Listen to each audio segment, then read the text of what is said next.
Kutch Bhim army દ્વારા circuit house ખાતે મીટિંગનું આયોજન કરવામાં આવ્યું. સ્ટોરી રિપોર્ટ બાય કરણ વાઘેલા, ભુજ. મારું નામ લક્ષ્મણકાંતજી વાઘેલા, કચ્છ જિલ્લા પ્રભારી ભીમ આર્મી. જે રીતે આજરોજ સર્કિટ હાઉસ મધ્યે ભીમ આર્મીની એક મિટિંગ યોજવામાં આવી હતી, શું મુદ્દાને લઈને હતા ને શું પ્રશ્નો હતા લોકોના?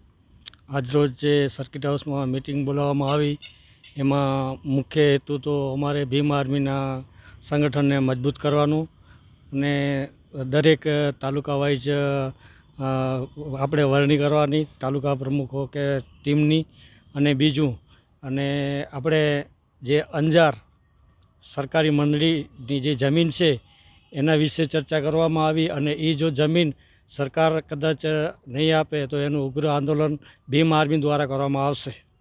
અગાઉ પણ આપણે રજૂઆત કરેલી છે, કઈ રીતનું આખો એનો વિરોધ પણ દર્શાવવામાં આવ્યો હતો, સરકારશ્રીના ધ્યાને મૂકવામાં આવ્યો તો હજી લગી કોઈ નિર્ણય નથી આવ્યો, તો તમે આગળ શું રણનીતિ?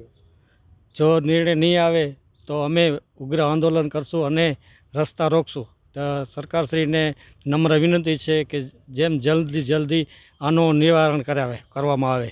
મારું નામ હરિ પરમાર છે, ભીમ આર્મી કચ્છ જિલ્લા અધ્યક્ષ છું.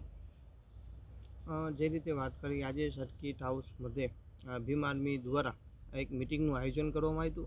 એનામાં ચર્ચા વિચારણા શું લેવામાં આવ્યા હતા અને ભીમ આર્મી કઈ રીતે એનું કામગીરી બતાવવામાં આવશે? આજે કચ્છ જિલ્લામાં ભીમ આર્મીની કોર કમિટીની મિટિંગ હતી. મિટિંગમાં 5-7 મુદ્દા લેવામાં આવ્યા છે. મુદ્દામાં પહેલાં તો મુદ્દો છે રોડ રસ્તાનો.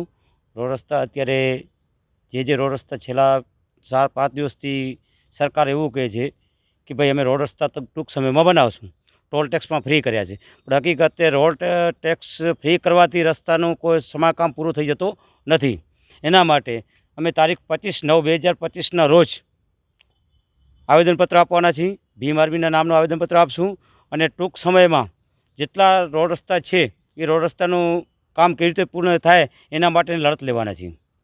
ખાસ તો વાત કરવામાં આવે તો જે ભીમ આર્મી જે કામ કરી રહી છે અને રોડ રસ્તાની તમે વાત કરી, તો જે નખત્રાણા ધારાસભ્ય શ્રી ચૂંટેલા છે, લોકોએ વિશ્વાસ મૂકીને જો અહીંયાની પરિસ્થિતિ બહુ ગંભીર હોય તો તમે કઈ રીતે રજૂઆત કરશો અને શું એનો પડઘો પગારશો?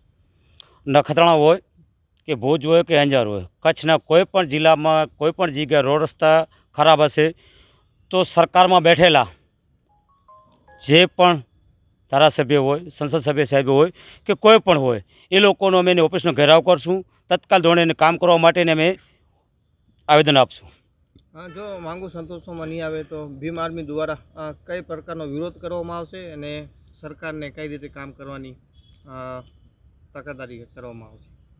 વિરોધ કરવા માટેનો કોઈ રૂપ ન હોય. વિરોધ કરવા માટે તો રસ્તાથી નીકળતે જો રોડ રસ્તા બંધ કરવાના થાય તો સરકારની તાનાશાહી હોય અને કામ ન કરી શકતી હોય તો જ રસ્તા બંધ કરવા પડે, નકર રોડ રસ્તા બંધ કરવાની કે કાંઈ કરવાની જરૂર ન પડતી હોય. ભીમ આર્મી એવી છે કે એને સંગઠનને માધ્યમથી ક્યારે પણ ઉગ્ર આંદોલન કરવા માટે કોઈ પ્રયત્ન ન કરવા પડે, કારણ કે શાંતિપૂર્વક એ કામ કરતા હોય તો અમે શાંતિપૂર્વકથી કામ કરવાવાળા સંગઠન છે અમારો, અને શાંતિપૂર્વક કામ કરવા માટે અમે એને બાંયધરી આપશું કે ભાઈ અમે આટલા દિવસમાં કરી આપો તો ઠીક છે, નકર ઉગ્ર આંદોલન કરવા માટે અમે સક્ષમ છીએ. આજની અમારી જિલ્લાની મિટિંગનું મેન તો એક એજન્ડા એ હતો કે આપણે 341 રોડ વરસાણાથી શેખપર સુધીનું આજે હજી રોડ રસ્તા ચાલુ નથી, ત્યાં ઓપનિંગ નથી થઈ. 375 તો અત્યારે અમે એને ખાડા જોયા છે.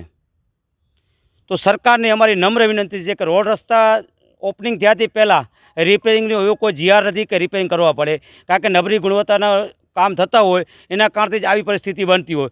એટલે તત્કાલ ધોરણે એની ઓપનિંગ ન થાય અને જો આ રોડ રસ્તાની કાંઈ મરામત નહીં કરવામાં આવે તો અમે 100% પહેલાં એ રોડ રસ્તાને બંધ કરવાનું આયોજન કરશું. શ્રી સનાતન હિન્દુ જય માતાજી ગરબી મંડળ નવરાત્રિ મહોત્સવ આપનું જાણીતું સ્થળ એટલે વાગડિયા ચોક, જુનાવાસ, સુખપર, તાલુકો ભુજ, કચ્છ ખાતે તારીખ 22 સપ્ટેમ્બર સોમવારથી 2 ઓક્ટોબર ગુરુવાર સુધી નવરાત્રિ મહોત્સવ. દરરોજ આરતી રાત્રે 8:30 કલાકથી 9:30 કલાક સુધી, રાસ ગરબા બહેનો માટે રાત્રે 9:30 કલાકથી 10:30 કલાક સુધી, રાસ ગરબા ભાઈઓ માટે રાત્રે 10:30 કલાકથી 11:30 કલાક સુધી. પાવન અવસરે આપને સહપરિવાર પધારવા ભાવભર્યું આમંત્રણ પાઠવીએ છીએ. જય માતાજી, જય ભવાની, જય અંબે. શ્રી સનાતન હિન્દુ જય માતાજી ગરબી મંડળ, વાઘોડિયા ચોક, જુનાવાસ, સુખપર, તાલુકો ભુજ, કચ્છ. મુખ્ય દાતા શ્રી અરજણભાઈ બી પિંડોરિયા, પિંડોરિયા કન્સ્ટ્રક્શન,